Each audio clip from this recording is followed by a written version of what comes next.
सच्चिदानंद सद्गुरु साईनाथ महाराज की जय।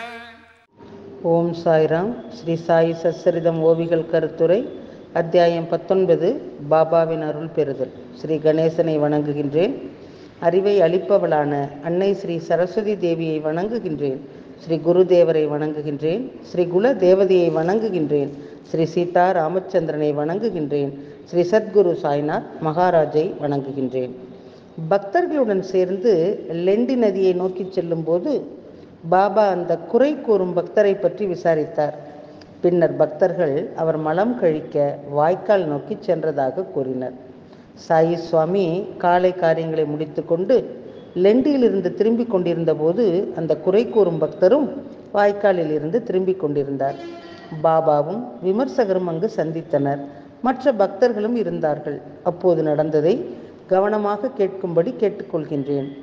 அதே நேரத்திலே ஒரு வரப்பின் அருகே ஒரு கிராமத்தைச் சேர்ந்த பன்றி மலம் தின்று கொண்டிருந்தது.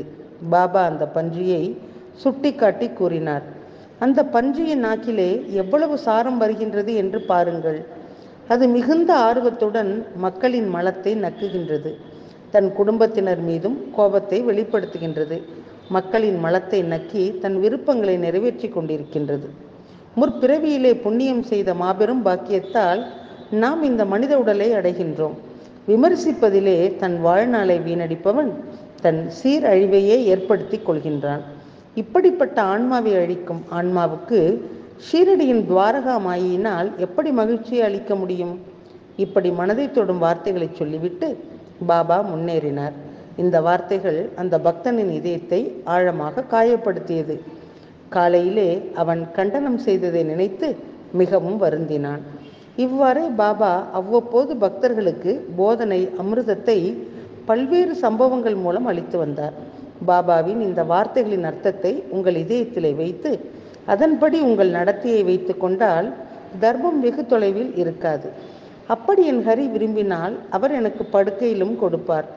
அத்தகைய கூற்று உள்ளது. அதாவது, கடவுள் உங்களோடு இருந்தால் எந்த முயற்சியும் செய்யாமல் தானாகவே அனைத்தும் அடையப்படும். இந்த கூற்று உண்மையாக இருந்தாலும் அது உணவு மற்றும் உடைக்கு மட்டுமே பொருந்தும். ஆனால் இறுதி இலக்கை அடைய இதே கூற்றை பயன்படுத்தினால் அது பெரும் பேரழிவிற்கும் உயிரினத்தின் வீழ்ச்சிக்கும் வழிவகுக்கும். அவனே தன் அழிவை நோக்கி நகர்வான். ஒருவர் எதை செய்தாலும் அவருக்கு அதே பலன் கிடைக்கும். அதாவது, எதை செய்தாலும் அதே பலன் கிடைக்கும். இவை பாபாவின் அருமையான வார்த்தைகள். முக்திக்கு முயற்சி செய்யாமல் சும்மா உட்கார்ந்திருப்பதால் பலன் கிடைக்காது. பாபாவின் அமிர்த வார்த்தைகள் எல்லையற்றவை. அவை பக்தர்களுக்கு அவ்வப்போது தோன்றும். அன்போடும் பக்தியோடும் செவிமடுத்தால் அது நம் உள்ளத்திலே ஆழமாக பதிந்து நிலையானதாகி பக்தன் ஆன்மீக ஆனந்தத்திலே மூழ்கி கொண்டே இருப்பான். பாபா அடிக்கடி கூறுவது, நான் அனைத்து பிரபஞ்சத்திலே நிலங்களிலும் அனைத்து உயிரினங்களிலும் முழு உலகிலும் நீர், நிலம், மரம், வெளிச்சம், காடுகள், பூமி, விண்வெளி, வானம் என எல்லாவற்றிலும் இருக்கின்றேன். எல்லா இடங்களிலும் நான் ஒரு குறிப்பிட்ட இடத்திற்கோ அல்லது நேரத்திற்கோ மட்டும் வரையறுக்கப்படவில்லை.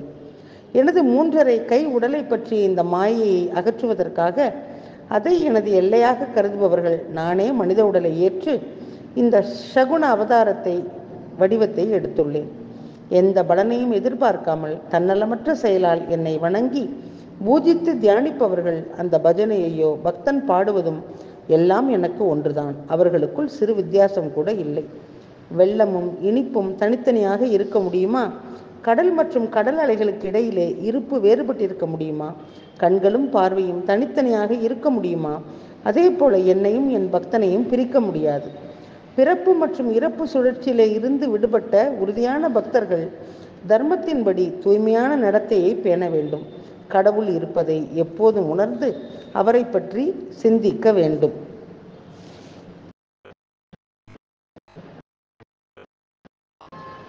அமைதியான மனதுடன் இருக்க வேண்டும். மக்கள் மனதை ஆழமாக புண்படுத்தும் இது போன்ற வார்த்தைகள் பேசாதீர்கள். யாருடைய மனதையும் புண்படுத்தாதீர்கள். தூய்மையான நெருக்கத்துடன் தூய்மையான செயல்களில் உங்களை மும்முரமாக வைத்துக் கொள்ளுங்கள். சுய தர்மம், சுய நடத்தை, கடவுளை பற்றி சிந்தித்து கொண்டே இருங்கள். மனசாட்சியின் விருப்பம், மனம், புத்தி மற்றும் அகங்காரம் இந்த 4 பகுதிகளையும் என்னிடம் ஒருமுகப்படுத்துங்கள். உன் மனசாட்சியை என்னிடம் ஒப்படைத்துவிடு. தொடர்ந்து என்னை தியானம் செய். உடல் மீதான பற்றுதலை கைவிடு. ஒருமுறை இந்த உடல் நான் அல்ல இது தெரிந்தவுடனே உடலிலே ஈர்ப்பு இருக்காது. இந்த நிலையை அடைந்தவுடன் மரண பயம் மற்றும் எல்லா பயங்களும் நிச்சயமாக மறைந்துவிடும். என்னை தவிர வேறு எந்த உணர்வையும் அனுமதிக்காத என் கதைகளை விவரிக்கும் போது தன்னை ஆசிர்வதித்தவராக கருதுவார். என்னை பற்றி ஒரு சிறப்பு உணர்வோடு பார்க்கின்றவர் உன்னதமான ஆன்மா பரமபிதா பரமேஸ்வரனை அடைய முடியும். என் நாமத்தை ஜபித்து கொண்டே இரு. என்னிடத்திலே அடைக்கலமாக இரு. என்னுடையவனாக இரு. இதைத்தான் பாபா அனைவருக்கும் கூறுகின்றார். ஆனால் நான் யார்? இதை அறிய கேட்பது, சிந்தனை, தியானம் ஆகிய வழிகளில் மட்டுமே பாபா ஆதாரமாக எடுத்துக்கொள்ள அனுமதி அளித்துள்ளார். பக்தி மார்க்கத்தின் பல்வேறு வழிகளை பாபா பல்வேறு பக்தர்களுக்கு வழங்கியுள்ளார். சிலர் கடவுளின் பெயரை நினைவில் கொள்ளுமாறும், சிலர் கடவுளின் கதைகளை கேட்பதற்கும், சிலர் கடவுளை வணங்குவதற்கும், வழிபடுவதற்கும், சேவை செய்வதற்கும் வெவ்வேறு வழிகளில் தஞ்சம் அடையும்படி கேட்டுக்கொள்ளப்பட்டுள்ளனர். பாபா சில பக்தர்களை அத்தியார்த்த ராமாயணத்தையும், சில கிருஷ்ண தயார்ணவ ஹரிவரதா கிரந்தத்தையும், சிலரை ஞானேஸ்வரியையும், சிலரை குரு சரித்திரத்தையும் படிக்கச் சொன்னார். குறிப்பு: அத்தியார்த்த ராமாயணம் வால்மீகி மகரிஷியினுடைய ராமாயணத்தின் அடிப்படையிலே ராமச்சந்திர பகவானை விஷ்ணுவின் அவதாரமாக கருதி சமஸ்கிருத மொழியிலே எழுதப்பட்ட ஒரு சிறு நூல். ஞானேஸ்வரி கடவுளின் அவதாரம் பவர்த்த தீபிகா புனித ஞானேஸ்வர் மகராஜ் எழுதிய இயல்பான மொழியியல் நூல்.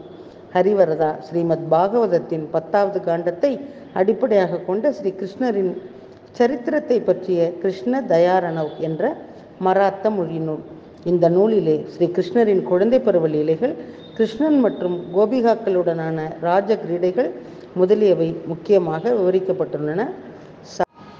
குரு சரித்ரா ஸ்ரீ சரஸ்வதி கங்காதர் வழங்கிய தத்தரின் 3வது அவதாரமான ஸ்ரீ நரசிம்ம சரஸ்வதியின் எழுத்து பிரதி சரித்திரம். ஓம் சாய்ராம். அத்தியாயம் 19. பாபாவின் அருள் பெறுதல் தொடர்ச்சி. யாரையாவது தன் அருகிலே உட்கார வைத்து பாத சேவை செய்யும்படி பாபா கட்டளையிடுவார். அதே சமயம் யாரையாவது கண்டோபா கோவிலுக்கு சென்று தியானம் செய்து வழிபடச் சொல்வார். விஷ்ணு சகஸ்ரநாமம் பாராயணம் செய்ய யாரையாவது கருணையுடன் கேட்பார். குறிப்பு: உபாசனி மகராஜ் கண்டோபா கோவிலுக்கு சென்று வழிபடும்படி கட்டளையிட்ட போது மாதவராவ் தேஷ்பாண்டேயிடம் விஷ்ணு சகஸ்ரநாமத்தின் முக்கியத்துவத்தை விளக்கி தினமும் பாராயணம் சொல்லும்படி தூண்டினார். ராம விஜய கிரந்தத்தை படிக்கச் சொன்னார். சிலர் வேதத்தை மற்றும் உபநிடதங்களை பாராயணம், மற்றவர்களை கீதையின் மர்மத்தின் இனிமையை அனுபவிக்கும்படி கேட்டுக்கொண்டார். குறிப்பு: கீதா ரகசிய நூலின் பார்சல் ஸ்ரீ பாபு சாஹேப் ஜோக்கிடம் வந்தது. ₹1 பரிசாக போட்டு அந்த புத்தகத்தின் முக்கியத்துவத்தை விளக்கினார். பாபாராம் விஜய் கிரந்தத்தை 14 நாட்கள் தொடர்ந்து படிக்க வைத்தார். ஸ்ரீ வஜய் என்ற குடும்பஸ்தர். ராம விஜய் ஏக்நாத் மகாராஜின் பாவர்த்த ராமாயணத்தை அடிப்படையாக கொண்டு ஸ்ரீதர் சுவாமி எழுதிய மராத்தி நூலினுடைய ஒரு புத்தகம். கீதா ரகசியம் லோகமான்ய திலக் எழுதிய பகவத்கீதையின் அடிப்படையிலே மராத்தி மொழியிலே வர்ணனை. பாபா வெவ்வேறு பக்தர்களுக்கு பலவிதமான தீட்சைகளை அளித்து வந்தார். பல பக்தர்களுக்கு நேரடியான அனுபவத்தை அளித்து சில பக்தர்களுக்கு உதாரணம் மூலம் அறிவுரைகளை வழங்கினார். பாபாவை தரிசனம் செய்வதற்காக பல்வேறு ஜாதிகள் மற்றும் பல்வேறு நிலைகளை சேர்ந்தவர்கள் ஓடோடி வந்தனர்.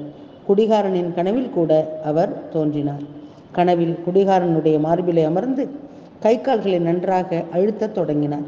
குடிகாரன் இனி மது அருந்த மாட்டேன் என்று உறுதியளித்து அவனுடைய காதுகளை பிடித்த பிறகுதான் பாபா அவனை விட்டு விலகினார். வீட்டிலே திருமணமாகட்டும் அல்லது வேறு எந்த சுப நிகழ்ச்சி ஆகட்டும், ஜோதிடர் விஷ்ணுவையும் சிவனையும் சிறப்பித்து காட்டுவது போல பாபா பக்தர்களுடைய கனவிலே தோன்றி குரு பிரம்மா, குரு விஷ்ணு, குருதேவோ மகேஸ்வரகா, குரு சாக்ஷாத் பரபிரம்ம தஸ்மை ஸ்ரீ குருவே நமகா இந்த குரு மகிமை மந்திரத்தை பாபா எழுதுவார். அகோரி, வெறுக்கத்தக்க வித்தியை அல்லது ஹட் யோக ஆசனங்கள், கண்ணிய வித்தை மற்றும் மந்திர தந்திரம் ஆகியவற்றை பயன்படுத்துவதை கண்டால் பாபா உடனடியாக தனது உள்ளார்ந்த சக்தியின் மூலம் அதை பற்றி அறிந்து கொள்வார். பின்னர் பாபா அந்த பக்தரை நன்றாக கண்டித்து அவருக்கு சரியான உபாயம் அளிப்பார். அப்படிப்பட்ட அகோரி வித்தையை தேடுபவர்களுக்கு பாபா ஒரு இடைத்தரகர் மூலம் ஒரு செய்தியை அனுப்புவார். உங்களுக்கு ஒரு ரொட்டி சாப்பிட்ட பிறகு வீட்டிலே உட்கார்ந்து கொள்ள சுகமாக இருக்க முடியவில்லையா? கொஞ்சம் பெருமையுடன் இருங்கள். உங்களிடம் இருப்பதை கொண்டு திருப்தி அடைய முடியாதா? தெளிவான வார்த்தைகளில் அவர்களிடம் சொல்வார். நான் மிகவும் கண்டிப்பானவன். நான் உங்களுக்கு மீண்டும் ஒரு முறை புரிய வைக்க முயற்சிப்பேன். நீங்கள் ஒப்புக்கொள்ளவில்லை என்றால் நான் கடுமையான முறைகளை எடுப்பேன் என்பதை நினைவில் வைத்துக் கொள்ளுங்கள் என்பார். அதை இன்னொரு முறை விளக்க முயற்சிப்போம். இன்னும் நீங்கள் என் வார்த்தைகளுக்கு கீழ்ப்படியாமல் தவறான பாதையிலே நடந்து கொண்டால் அவன் என் மகனாக இருந்தாலும் என் மகனை பற்றி நான் கவலைப்பட மாட்டேன். அவனையும் கிழித்து எறிந்து விடுவேன் என்பதை நினைவில் கொள்ளுங்கள் என்பார். பாபா மிகவும் அறிவாளி மற்றும் மகாத்மா, நலம் செய்பவர், எல்லோரிடமும் அக்கறை காட்டுபவர். அவருடைய வீர லீலைகளின் பெருமையை அறிவிலி எப்படி என்னால் விவரிக்க முடியும்? சிலருக்கு அறிவை கொடுக்கின்றார், மற்றவர்களுக்கு அருவருப்பை தருகின்றார், ஒருவருக்கு பக்தியையும் அன்பையும் வழங்குகின்றார். ஒவ்வொருவரின் ஆன்மீக முன்னேற்றத்திற்காக பாபா பக்தர்களுக்கு அவர்களின் திறமைக்கு ஏற்றவாறு பக்தி மார்க்கத்தை அருள்கின்றார். ஒரு பக்தன் தன்னுடைய நடத்தையிலே எவ்வாறு திறம்பட நடந்து கொள்ள வேண்டும், என்னென்ன முன்னெச்சரிக்கைகளை எடுக்க வேண்டும் என்று கற்றுக் கொடுத்து அவனை நன்றாக நடந்து கொள்ளும்படி செய்தார். இந்த தலைப்பிலே ஒரு சிறு கதையை பார்வையாளர்களுக்கு சொல்கின்றேன். ஒரு முறை சரியாக நண்பகல் வேளையிலே ஏதோ தெரியாத அலை பாபாவினுடைய மனதிலே வந்தது. திடீரென ராதாகிருஷ்ண மாயினுடைய வீட்டிற்கு அருகிலே வந்தார். அவருடன் சில பக்தர்கள் இருந்தனர். அவர்களுக்கு பாபா கட்டளையிட்டு சீக்கிரம் ஒரு ஏணியை கொண்டு வா என்றார். அத்தகைய உத்தரவு வந்தவுடன் அவர்களில் ஒருவர் ஏணியை விரைவாக கொண்டு வந்து வைத்தார். பாபா அந்த ஏணியை வீட்டின் சுவரிலே சாய்த்து வைத்தார். பாபாவின் திட்டம் என்ன, அந்த ஏணியை நிறுவியதன் நோக்கம் என்ன என்பது யாருக்கும் தெரியாது. பாபா வாமன்ராவ் கோன்கர் வீட்டின் சுவரிலே ஏணியை வைத்துவிட்டு அவசரமாக ஏணி மீது ஏறி வீட்டினுடைய கூரையை அடைந்தார். பக்கத்திலே ராதாகிருஷ்ணமாயி வீடு இருந்தது. பாபா வாமன்ராவ் கோன்கரின் வீட்டில் கூரையில் இருந்து ராதாகிருஷ்ணமாயினுடைய வீட்டினுடைய கூரைக்கு சென்றார். அவர் அந்த உச்ச வரம்பையும் மிக வேகமாக கடந்தார். அவர் என்ன செய்கின்றார் என்பதை யாராலும் புரிந்து கொள்ள முடியவில்லை. அப்போது ராதாகிருஷ்ணமாயிக்கு கடுமையான குளிர்காய்ச்சல், மிகவும் உடல்நிலை பாதிக்கப்பட்டிருந்தார்.